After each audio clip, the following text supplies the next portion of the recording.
Assalamualaikum warahmatullahi wabarakatuh. Selamat pagi semuanya. Jadi pada hari ini kita akan belajar mengenai materi ekipartisi energi. Langsung saja kita masuk ke materinya ya. Sebelum itu kita akan membahas mengenai tujuan pembelajaran dulu pada materi kali ini. Jadi pada materi kali ini kita ada tujuan pembelajarannya itu yang pertama di sini siswa diharapkan dapat menjelaskan prinsip dasar asas ekipartisi energi. Yang kedua di sini siswa diharapkan dapat menentukan derajat kebebasan molekul gas. Yang ketiga, siswa diharapkan dapat menghitung energi kinetik dan kapasitas kalor berdasarkan asas ekipartisi. Selanjutnya, di sini ada materi mengenai asas ekipartisi energi. Jadi asas ekipartisi energi ini menyatakan bahwa setiap derajat kebebasan dari sebuah molekul gas menyimpan energi sebesar setengah kali konstanta Boltzmann dikalikan dengan suhu mutlak, atau secara matematis dapat dituliskan E sama dengan 1/2 konstanta Boltzmann dikali dengan suhu. Konsep ini berlaku pada sistem gas ideal yang berada dalam kesetimbangan termal, di mana energi termal tersebar secara merata ke semua mode gerak yang tersedia. Jadi, secara sederhananya, asas ini itu menyatakan bahwa setiap derajat kebebasan dari suatu molekul gas akan menerima bagian energi yang sama besar, yaitu sebesar setengah kali konstanta Boltzmann dikalikan dengan suhu mutlak. Jadi kalau molekul gas itu punya beberapa cara untuk bergerak, misalnya bisa bergerak ke berbagai arah, kanan, kiri, atas, bawah, depan, belakang, dan sebagainya, atau bisa juga berputar-putar.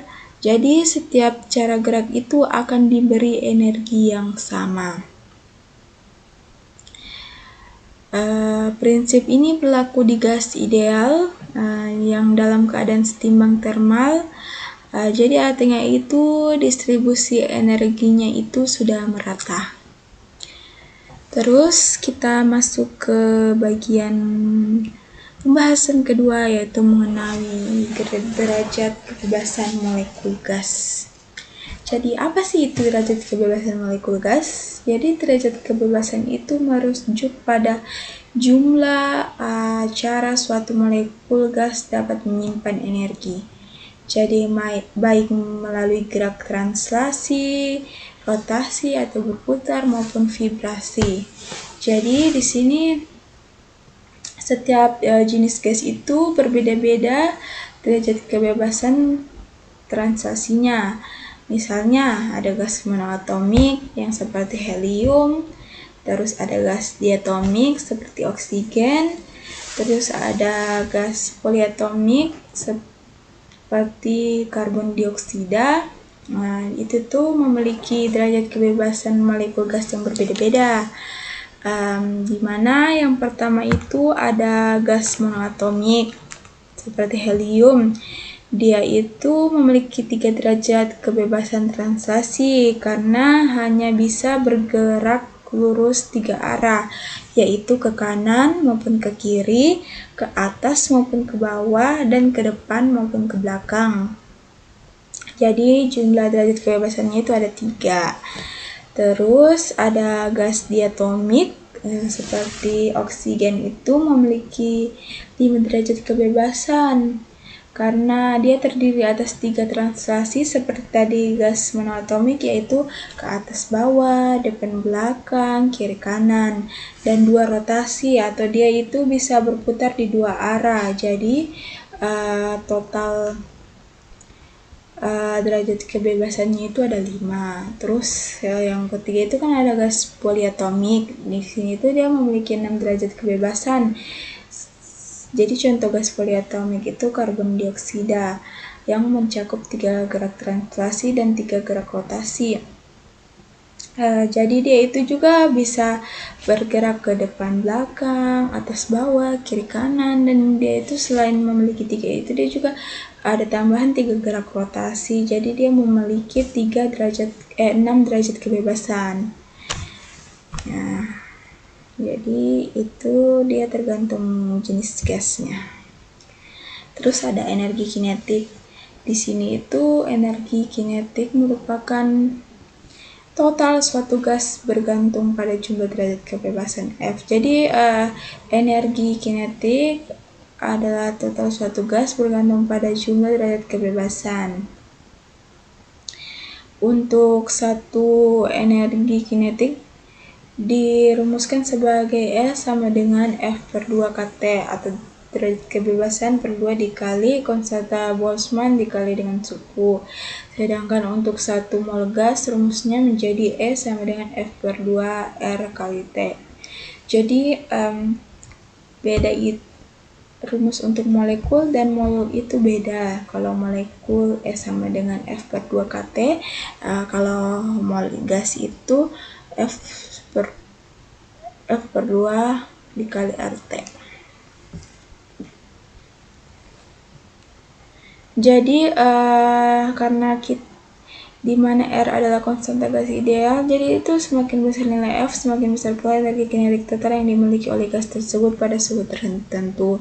Jadi misalnya berarti jika gas diatomik itu memiliki energi kinetik lebih besar dari gas monoatomik yang dimiliki oleh gas tapi dengan suhu yang sama, misalnya begitu.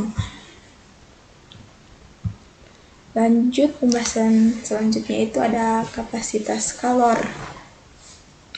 Nah, di sini tuh kapasitas kalor molar pada volume tetap menyatakan banyaknya energi yang dibutuhkan untuk menaikkan suhu 1 mol gas sebesar 1 Kelvin tanpa mengubah volumenya. Rumusnya itu CV sama dengan F/2R. Jadi nilai CV ini berbeda untuk tiap jenis gas tergantung pada derajat kebebasan yang dimilikinya.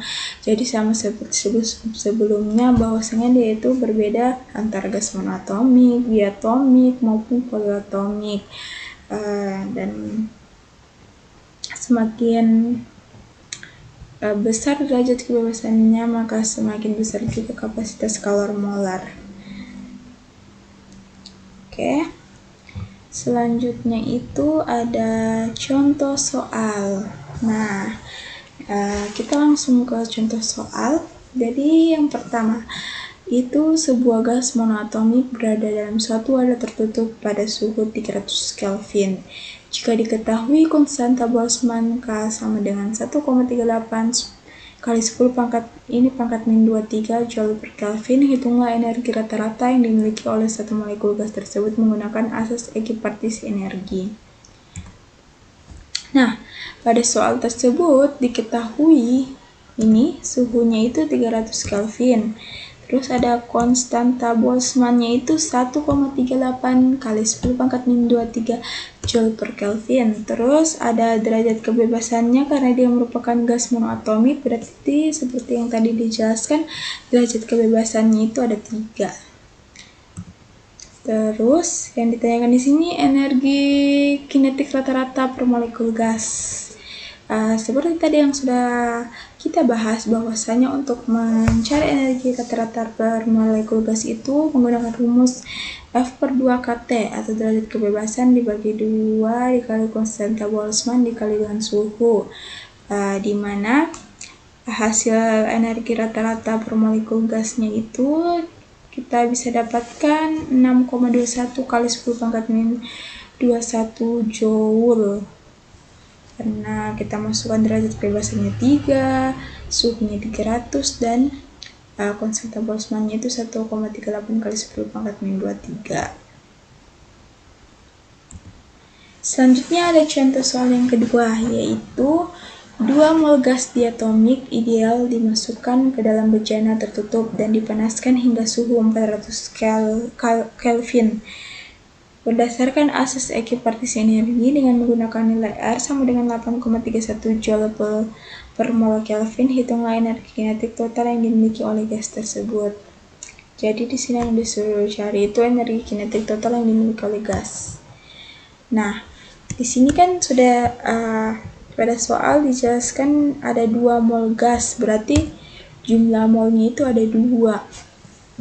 Terus di sini juga dipanaskan hingga suhu 400 Kelvin, berarti suhunya itu 400 Kelvin, dan di sini sudah diketahui nilai R-nya itu 8,31 Joule per mol Kelvin.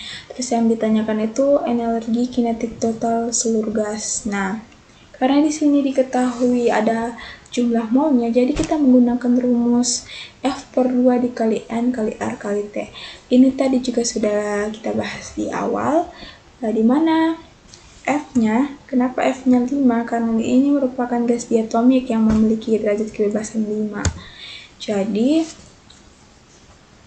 5/2 dikali dengan jumlah molnya 2 dikali dengan nilai R dikali dengan suhu 400 Kelvin. Maka energi total seluruh gasnya itu 16.620 Joule. Nah, gampang kan mencarinya. Terus ada soal nomor 3. Di sini ada gas poliatomik diketahui memiliki 6 derajat kebebasan. Jika konstanta gasnya itu R sama dengan 8,31 Joule per mol Kelvin, tentukan besar kapasitas scalar molar pada volume tetap dari gas tersebut berdasarkan prinsip asas ekipartisi energi. Nah, di sini nih sudah diketahui merupakan gas poliatomik. Berarti seperti tadi yang sudah kita jelaskan, kalau gas poliatomik itu memiliki derajat kebebasan 6. Terus di sini juga sudah diketahui nilai R-nya itu 8,31 Joule per mol Kelvin. Terus yang ditanyakan itu kapasitas kalor molar, di mana rumusnya tadi kita sudah bahas di awal bahwasanya mencari kapasitas kalor molar itu rumusnya derajat kebebasan dibagi 2 dikali dengan R, di mana derajat kebebasannya 6, kita bagi 2, kita kali dengan nilai R, jadi hasil kapasitas kalor molarnya itu 24,93 Joule per mol Kelvin. Nah, itu merupakan kapasitas kalor molar. Oke, kita sudah sampai di penghujung materi pada kali ini. Jadi, mungkin cukup sekian materi dari saya. Saya ucapkan terima kasih. Wassalamualaikum warahmatullahi wabarakatuh.